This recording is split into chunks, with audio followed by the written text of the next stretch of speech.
Hey guys, what's going on? It's me, Jay. Just here to talk a little bit about the uh, song cover "Fast Car" and what I find funny about people's reaction to this specific song. Uh, yeah, this song is not about a car. This song is about uh, a young woman struggling with an abusive family life, and she has a fast car to get her out of her abusive family life. I don't get how people could think or people could misinterpret that this song is about a car at all. You know what I mean? The car is a metaphor for her escape from uh, her family situation.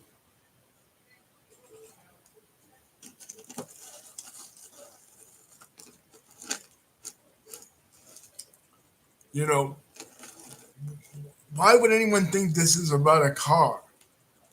Luke Combs did a cover of it, and people are, according to what my friend and co-host Lisa stated, that it's about that people are saying it's about a car. It's not about a car at all. You know what I mean? If you listen to the lyrics, I don't know if people are thinking, people are not listening to this song because the song is obviously about an oppressive family situation. She mentions in a line, my old man's got a problem. He lives with the bottle. That's the way it is. It's obviously mentioning alcoholism. Now, people are saying that maybe people are against it because Tracy Chapman, her sexuality and her race, and Luke Combs is a country artist. I don't get that either because, I mean, Tracy Chapman is a folk artist.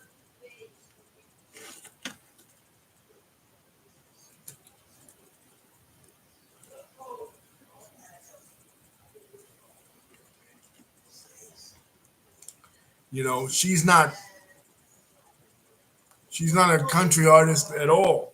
you know, I mean, there are some distinctions between country music and folk music, but in general, they're the kind of the same thing, really. What I mean, with a different spin. I would say that country music is more has a more of a southern twang to it, but at least what's going on. Yeah, no, country music has more of a southern twang to it, but it basically they come out of the exact same roots, a combination of old English and Irish sea shanties and folk tunes, and old and African inspired music, especially West African and Sahelian type of music. You know what I mean? So the fact that country music fans are thinking that this is his song when this song clearly came out in the 19 as a matter of fact the 1980s, I don't get. I mean, if you guys remember, there was a movie many years ago, way back in the 90s, like 95, that this song was featured in by Chris O'Donnell, starring Chris O'Donnell and Drew Barrymore. And they basically laid out the template of what this song is actually about. This song is about teenage love gone wrong. It's basically about an abusive relationship, not only an abusive relationship with a girl and her dad, you know what I mean, because the father is a drunk, but also an abusive relationship and a codependent relationship between a boyfriend and a girlfriend. Because she is this guy, yeah, the guy described in the song has no job, right? But the girl, Tracy Chapman, works at a, a checkout a checkout place, and they live in a small ass town, and they just want to get the hell out of that small ass town. So people think that this song is celebrating small town ethos, like Jason Aldean's song "Try This in a Small Town." They're fucking wrong because this song has nothing at all. This, if anything, this song is repudiating small town values that the country music artists claim to represent. So, I mean, they have the song completely wrong. I mean, are these do these people when they hear "Little Red Corvette"? Do they think that "Little Red Corvette" by Prince is actually a song about a little red Corvette? You know, no.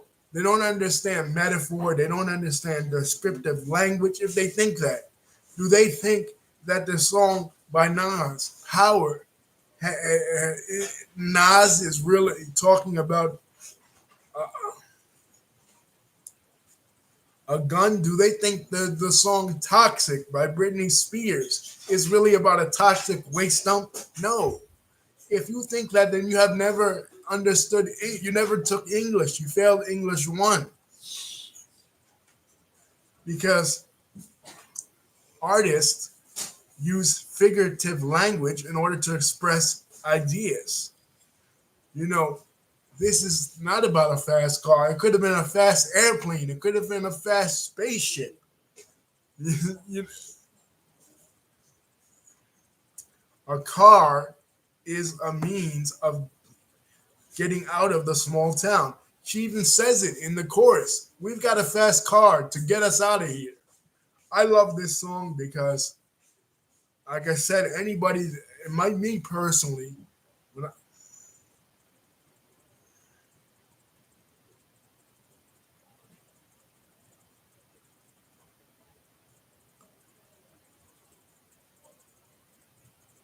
okay, Lisa's saying it's more about who is singing the song than what the song is all about. Okay, Luke Combs is singing the remake version,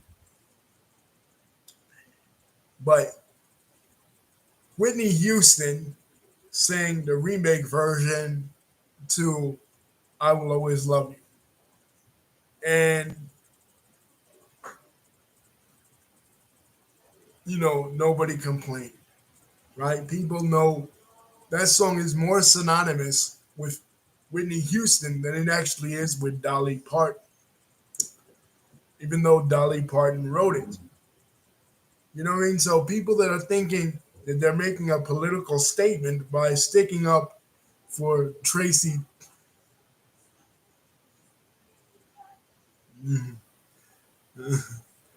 uh, Lisa saying Luke Combs is a white country guy and Tracy Chapman is a black gay woman. Yeah. And not only is Tracy Chapman a black gay woman, Lisa, but Tracy Chapman was one of the first openly gay artists out in the 90s. She was one of the first. Her song Revolution is a leftist anthem, particularly a leftist LGBT anthem. Her first album was the first album ever in the history of music to openly express LGBT themes of female female love between women, right? At a very conservative time, at a time in the 1980s that was very anti-LGBTQ.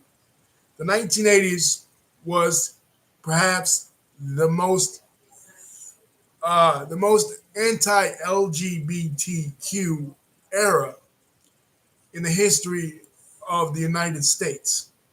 Okay, post the Stonewall riots.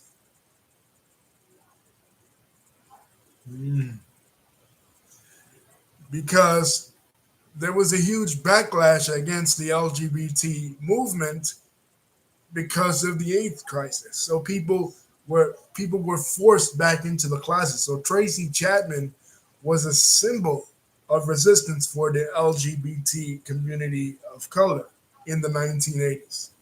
You know what I mean? So a lot of people are probably upset because they feel like Luke Combs is appropriating something made by a black gay woman. And like Lisa is saying, she would have never been nominated for anything in country music because of country music's political stance. Country music, oftentimes in this country, is the most politically overt political music that we have. Hip hop used to be overtly political for the politics of people of color in the opposite direction as country, but it's not. Country has become more political. Country has become more uber conservative over the years, especially in this era, because artists openly support Donald Trump. They openly support MAGA. They openly support conservative values like Christianity and heteronormative behaviors and homophobic behaviors, right? They they've become more overtly political than when I was a kid. When I was a kid in the country music genre, you had Leanne Rhymes, you had Faith Hill, you had Tim McGraw. They weren't saying anything political. You didn't have the Jason Aldeans of the world. You didn't have these kind of individuals making overtly political statements and siding with certain political candidates. So as hip hop and R&B, which were traditionally black ethnic music, and side with traditionally black political ideas and ideologies, becomes less political and becomes more multicultural, country becomes less multicultural and more politically conservative and more racist and more out there as far as the right wing music. We have a video on it talking about the Jason Aldean song. Um, Taylor Swift, who is a pop artist, she's become a symbol for um, white hegemony in many ways. An inadvertent symbol, at least until she declared her political allegiance to the Democrat Party. But country music is the most overt form of uh, political music. But Tracy Chapman is coming at it from a folk tradition. And people that know about folk music is rooted in the opposite. The traditional folk artists, even though they're coming from a similar strain, their political stances were always different. They're coming from the exact same origin. Like I said, music rooted in Irish folk music, English folk music, and as well as some African, particularly West African type music, but the stances were different. Like Bob Dylan, Times They Are a Changin', which is a song that Tracy Chapman herself sampled, is different in its political messaging than, say, uh, a Merle Haggard song or especially a David Allen Coe country song or even a Willie Nelson type song. Folk music has been seen as more leftist, particularly protest music, right? Like the Kingston Trio in the 60s.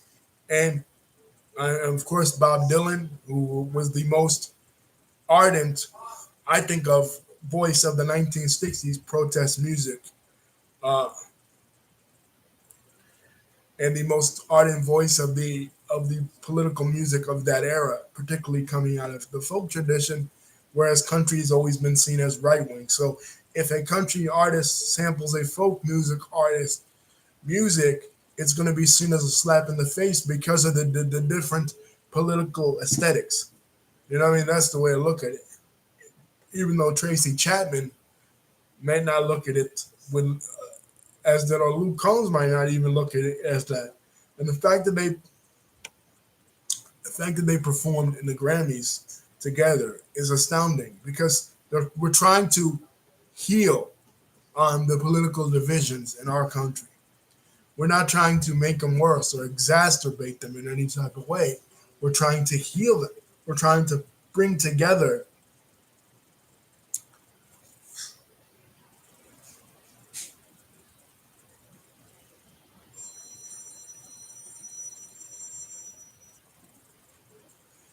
Yeah, okay, Lisa Singh. I mean, look at Little Nas X and Billy Ray Cyrus. Little Nas had to perform, but Little Nas X was mock. I think he was mocking. He wasn't. He wasn't genuinely. He wasn't genuinely performing country music. He was mocking country music. He was mocking stereotypes associated with country western music. At least I don't think he was. He wasn't. He wasn't genuinely trying to perform country music. He was mocking it. But there are people that are in hip hop mocking it. You know what I mean? When he came out in 2019, who was one of the most popular hip hop quote unquote artists at the time that you could say was mocking hip hop or the stereotypes associated with hip hop and um, black culture. Post Malone. Post Malone was one of the biggest artists in 2019 when Lil Nas X came out with his shit. And Post Malone shit is hella stereotypical, especially his first song, White Iverson. Here you have a guy who, if you didn't tell me that he was a serious hip hop artist, quote unquote, or a serious rapper, I would think he was a parody of a rapper. You know what I mean? Making fun of hip hop, and he had the nerve, he had the gall, he had to use to steal a Yiddish phrase, the chutzpah, to come out and balls really in regular layman's terminology. He had the balls. Post Malone did to come out and say that when he wants to make a profound song with profound meaning, he wouldn't use the medium of hip hop, basically trying to infer that hip hop is a mindless music, a dumb person's music. So what the if you think that and you believe that about rappers and you believe that about rap music, why are you in rap music? You know, you're just using the medium of rap to advance, yourself. You're basically a culture vulture. And I think that's what a lot of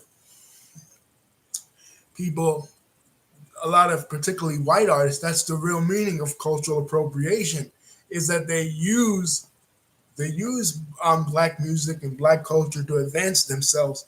And once they become famous, they move beyond that. You know what I mean? They try to get deeper into the pop phase of music. You know what I mean? We saw that with the Beastie Boys. Really, the Beastie Boys, only their first album was really considered a hip hop album.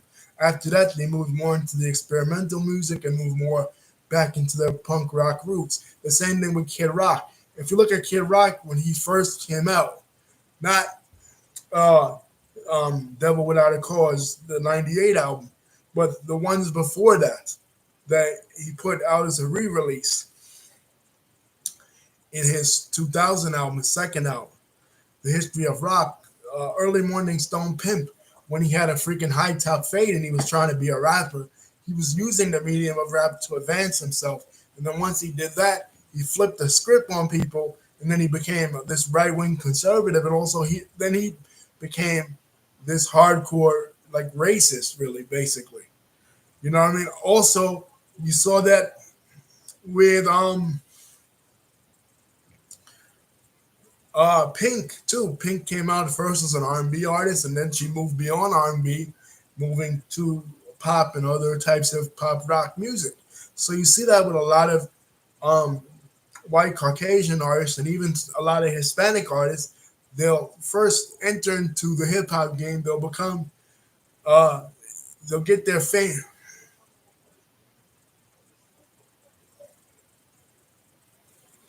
They'll get their fame off hip hop and they'll move beyond hip hop. So what they got mad at was really Little Nas X using the country music genre, and they said it wasn't pure country, but neither was Florida Georgia Line that was a hit the year before in 2018 with Meant to Be. They used hip hop samples and electronic music. They weren't using guitar based music. So the only thing they really had a problem with was really the mocking tone of Little Nas X, and also the kind of dismissive mockingness of Little Nas X. Well,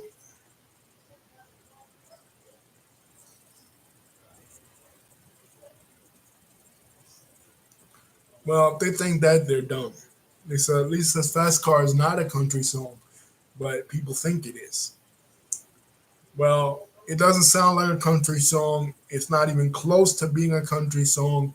He reworked it to be a country song. It's a folk song. Uh, Tracy Chapman's roots are in folk music. They're not in country music. But there are several black artists that are in country music. You know, you go back further to Charlie Pride, Ray Charles did a country music, uh, Dean Kane, not Dean Kane, I forget his name. Uh, there are a lot.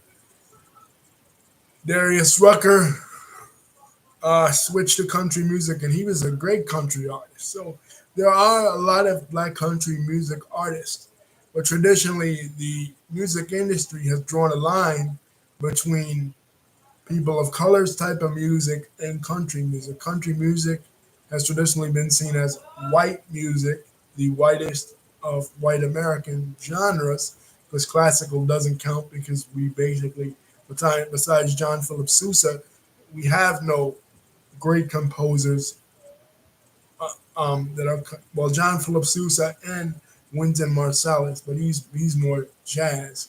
But we have no great American classical composers like that. You know what I mean? So of the American genres, uh, country is considered the whitest, and because of country's political stance, and because of the fact that uh, country music aligns themselves with the Southern culture and comes out of the Southern culture, comes out of the Appalachian.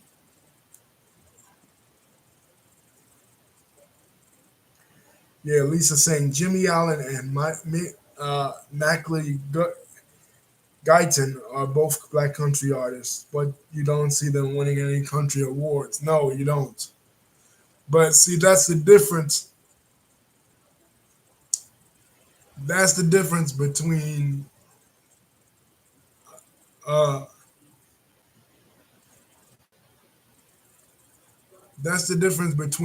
country music and R&B and rap music, Lisa, is that we're quick to give. So this goes to what Dr. Umar has been saying. We're quick to give the awards and accolades to people outside the community and outside of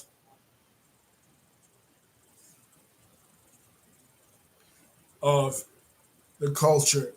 And we're quick to give the culture away and sell it for free. But these other communities, these other cultures, they gatekeep. They gatekeep better than the hip hop and R&B and black culture does. Even my own culture, the Hispanic community, is not going to give Alma awards, and you got to give them credit for this, to people that are not Hispanic and Latino making Hispanic and Latino music. They're not going to get if Tyrese, because he decided to say a couple of weeks ago that he wished he was Latino, right? If Tyrese decided to make a bachata album or a reggaeton album, do you think that the Hispanic community will fall all over him, trying to give him awards, trying to give him accolades? No, they wouldn't. Same thing like Lisa's saying now for the country artists. The white community is not going to give a black artist rewards or accolades for country music because they consider that to be outside of the community. But people are quick to crown Eminem the king of hip hop when he contributed to the culture, but he didn't originate in the culture. He doesn't belong to the culture. So here you have one community that's very accepting, very apologetic towards outsiders, and quick to give away the keys to the store to outsiders. But then you have another community that gatekeeps properly, the way it should be. Not to say that any race, people in a perfect world, people should get accolades for any kind of music they do, despite their culture, despite their race or ethnicity. But we know we don't live in a perfect world like that. Unfortunately, we don't live in a world that is judged by purely merit or purely talent. So, given as though we don't, we have to make sure that we preserve the culture better and not just willing to give away the store to anybody and everybody. Because years ago, Lord Jamar made this statement about Eminem, and I agreed. Eminem is a guest in the house of hip hop, but people went against Lord Jamar for that. But as soon as somebody says, "Well, these other artists are guests in the house of country music," then their people abide by that. Their people say, "Yeah, that's true."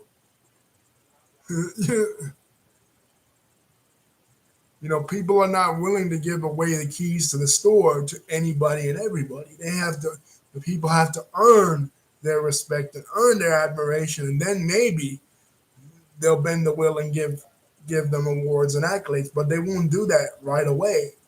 You know what I'm saying? And unfortunately, hip hop and R&B community willing to give it to anybody, willing to give Iggy Azalea the accolades, willing to give Eminem the accolades for best rapper ever over hundreds and hundreds of rappers.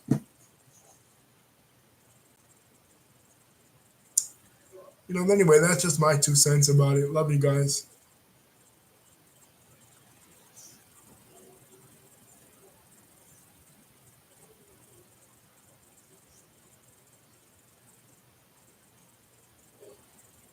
Lisa says, "Yeah, we'll give Eminem the award, but country artists." That's my point, Lisa. If they'll give us, we'll give them. We'll play fair by their rules. But if they ain't playing fair, we ain't playing fair neither. You know what I'm saying? They ain't gonna give our people the flowers. We ain't giving theirs the flowers. Even if he's great, even if he's Eminem. But you'll have somebody like Dr. Umar Johnson that will come out and say exactly that. And then you'll have their own people from that culture and community coming out and saying, attacking Dr. Umar, attacking Lord Jamar, you know what I mean, for saying the exact same thing the country artist is saying. The country powers that be, not the artists, the powers that be, the Nashville establishment, right? In Nashville, because that's where country music is centered, right? That's where all the record companies are and everything. Hip hop and R&B doesn't have one city that is the mecca of all of its entertainment, the cultural brain trust of it. There are different cities. Every city got their own sound. Atlanta, New York, Los Angeles, um, whatever. It's not like in Latin music. Latin music, the nerve center of Latin music is Miami. The nerve center of country music is Nashville. The nerve center, well, rock is more like hip hop. There are different regional sounds everywhere. There's southern rock, grunge rock, all this kind of other types of rock in a lot of other places. You know what I mean? But even with rock, like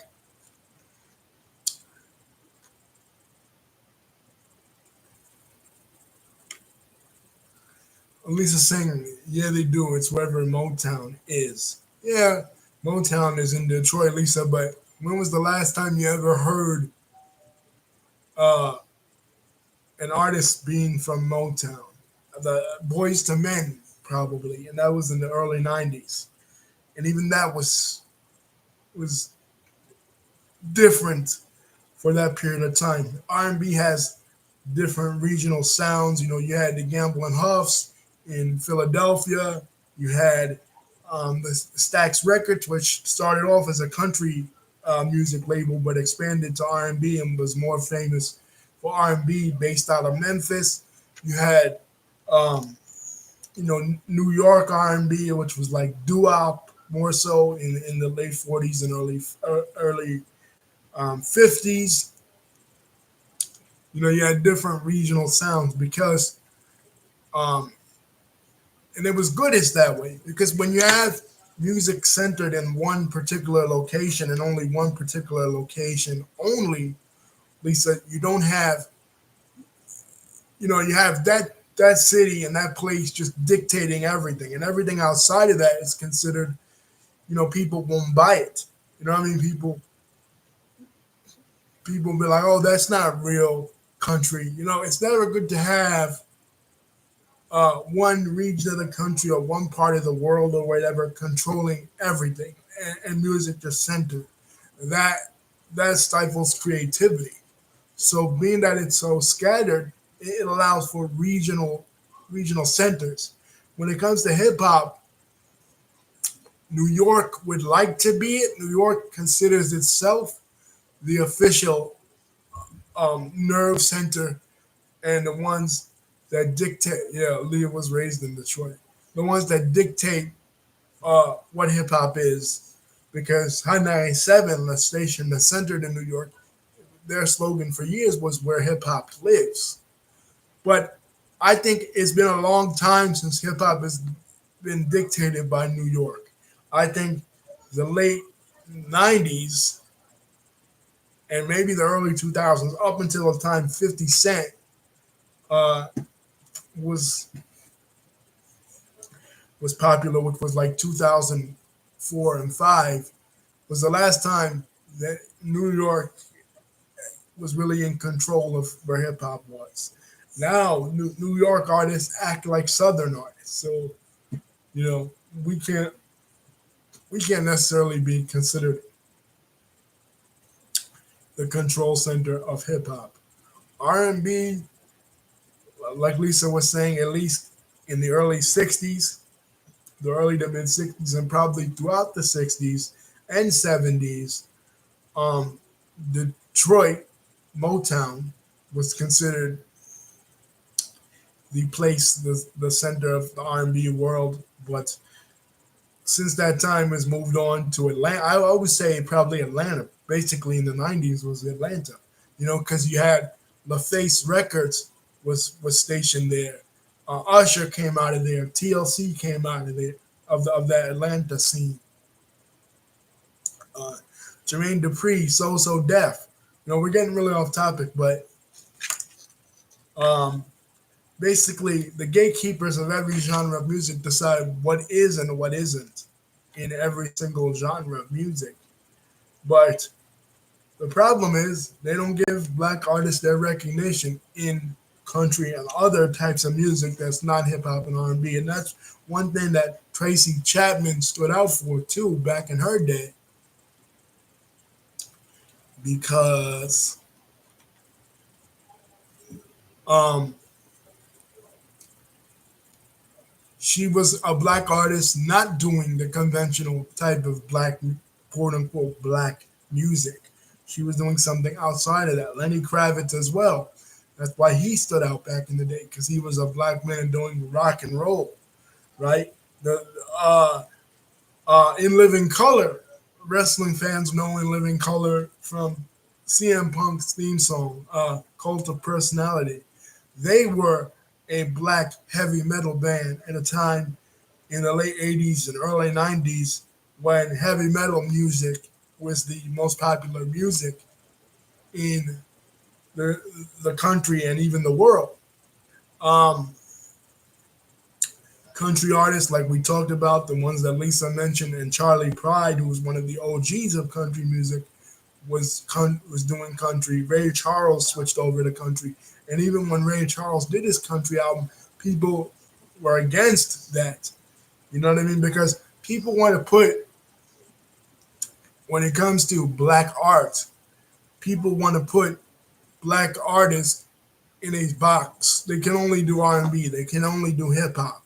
In movies and TV, they want to put our community in a box and say we can only do ghetto hood movies, or we can only do Tyler Perry-ish movies on TV before Bel Air came out and before Empire changed the game in 2009. They wanted to say that black TV shows could only be comedies. And for years, I was saying, why are there no black dramas, all black cast dramas on TV? For years,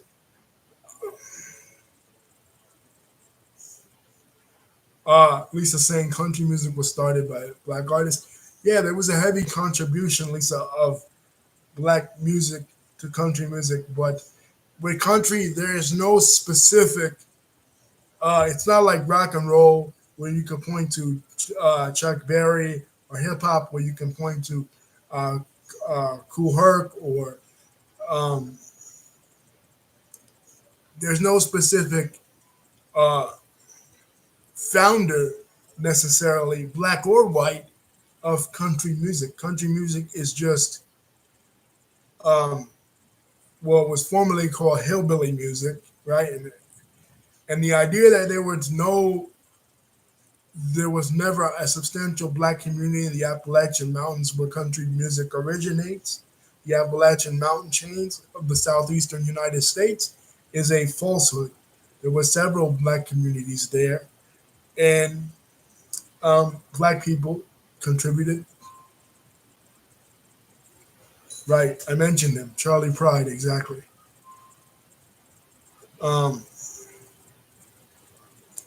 there were several. Son House, which there are two schools of when it comes to blues. There's rural blues and urban blues. Son House, look up the name, Lisa, was considered a pioneer father of what they call um, the country blues. So in country blues music, if you look at if anybody can be called the father of rock and roll, I mean of excuse me, country music, it could be Wild Bill Monroe. And Wild Bill Monroe, although white himself, uh, was heavily influenced by the blues, as was the most famous country artist in history, Hank Williams Jr., also heavily influenced by the blues. It all comes from the blues anyway. All forms of American music originate from the blues. The Delta blues, the region of the Delta blue, the Mississippi Delta is the home of all forms of American music. All music is like a river, and all the tributaries in American music point to,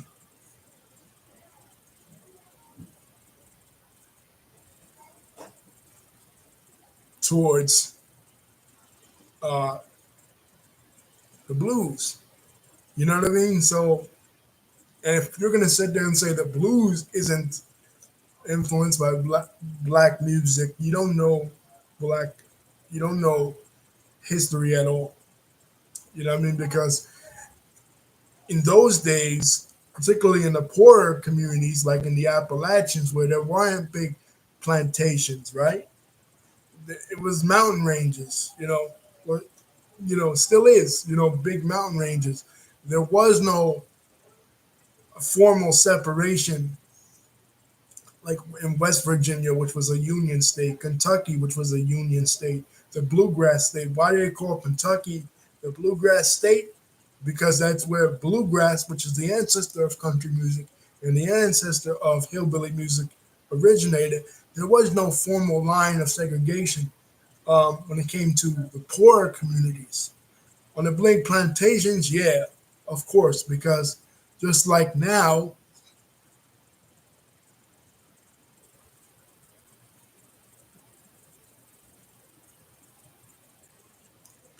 well, the thing was, Lisa saying she wonders why, if Charlie Pride was the first country music artist, why they don't have much about him or they kept it all white. The thing was, Lisa, that when the music business was established, and we're talking about the early 1920s, right? The 1920s is where the origin of everything that we enjoy basically in this country really originated as far as businesses were established. So when the music business was established, the, they had one set of music for black performers and black fans that they call race music, right? And another set of performers for white music. And the country music was even further segregated. Country music was even further segregated in that it was a specialized music called hillbilly music. And they associated hillbilly culture with the Scots Irish, right? And only the Scots Irish.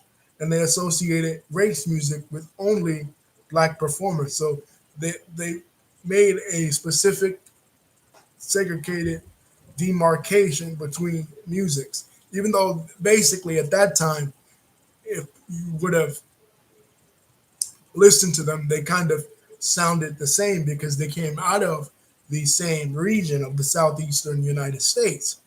But the music business created that segregation. The record companies created that segregation.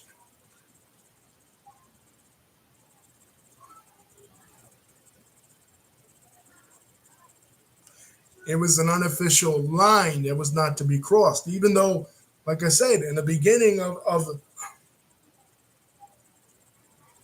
why is it still segregated now?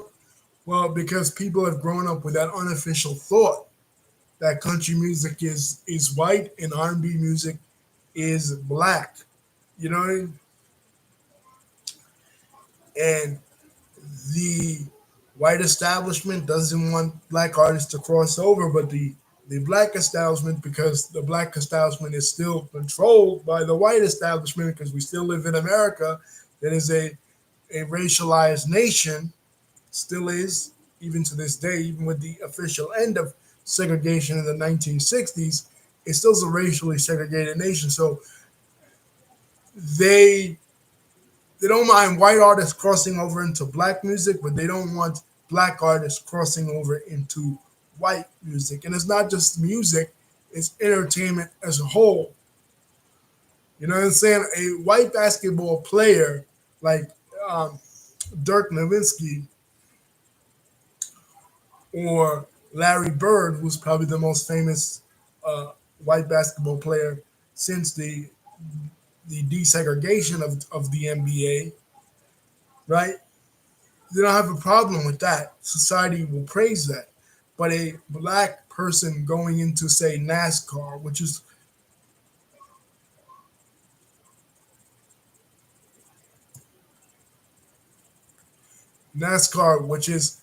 NASCAR is the sports equivalent of country music. They wouldn't like that. You know what I mean? They wouldn't like a black person going into NASCAR. You know what I mean? Because they consider that as a white form of sport, especially a sport, quote unquote. I don't know how driving a car could be considered a sport. I mean, I know Dale Earnhardt Jr. died doing that, but and there are occupational hazards like there are in everything, but it's not particularly athletic. So I don't know how it could be considered a sport. You know what I mean? But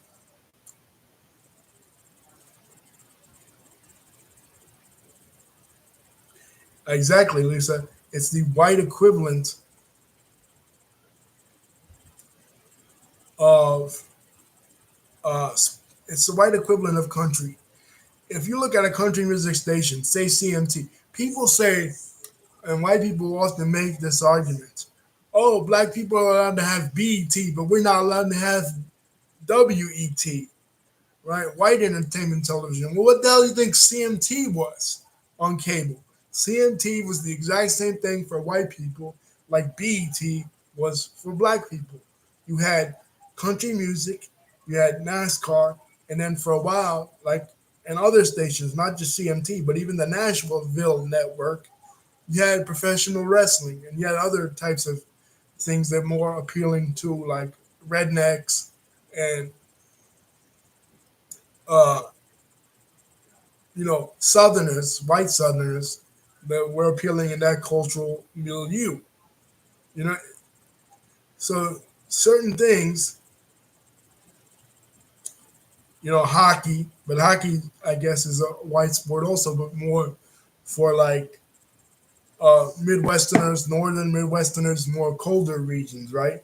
Than say something like NASCAR, which is more in the South, right? So you do have things that are explicitly considered as white and among different classes as well, because you have a lot of class division within the white community. NASCAR, country, things of that nature, even monster trucks or wrestling would be considered as a lower class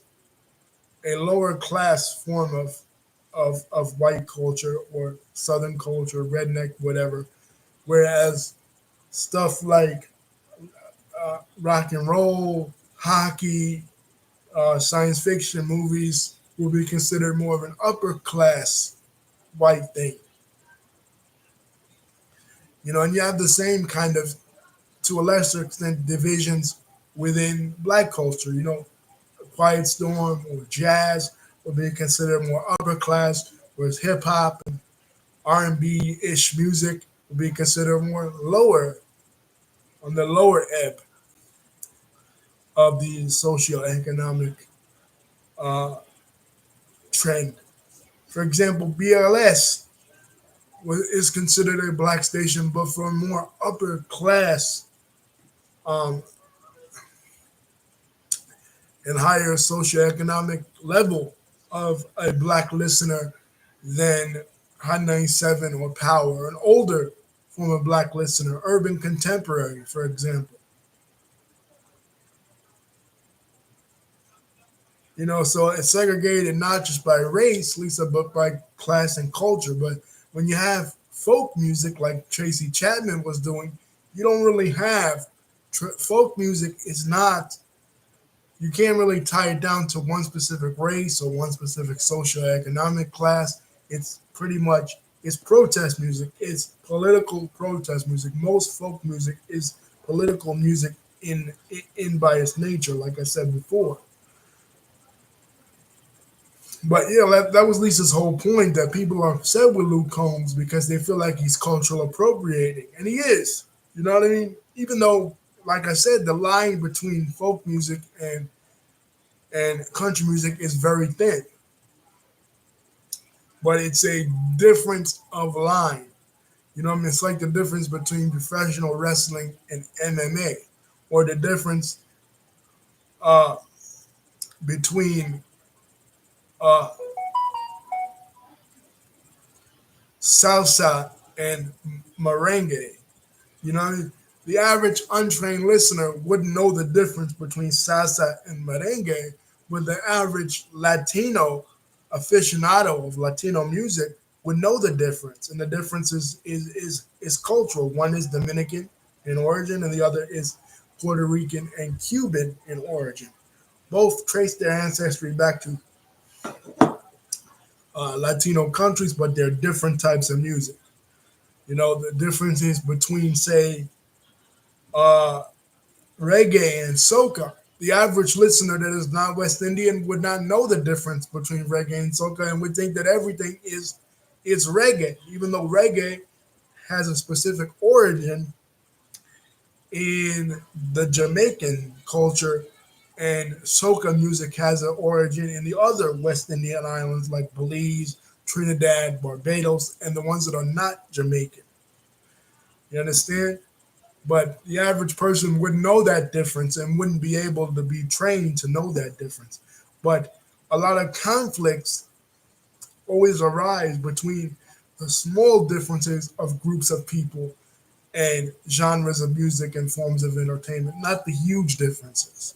You know what I mean? Like, people will bug about the differences between Portuguese and Spanish, for example, as languages, but Portuguese and Spanish both originated from Latin. They sound similar to the untrained eye, you know what I mean?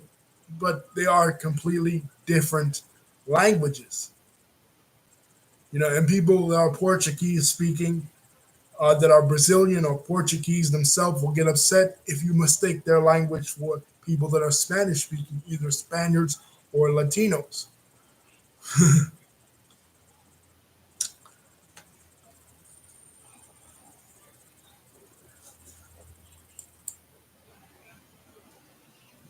you know, but the aesthetics are differently, so that's why people are getting upset. You know what I mean? One is a conservative because they're both overtly political forms of music, folk music and country music, but they originate from the same place. Anyway, guys, don't forget to like, comment, and subscribe. Hit the bell button to see my next videos coming out. Lisa, thank you for contributing. Love you guys. And happy Super Bowl Sunday to everyone. And this is another one. The differences between football and rugby. Rugby is basically the origins of football. Football comes from rugby. But people don't realize that, and people will get upset, say, well, football is a completely original sport, not knowing that Walter Camp, the originator of football, took rules from both rugby and soccer. Anyway, peace.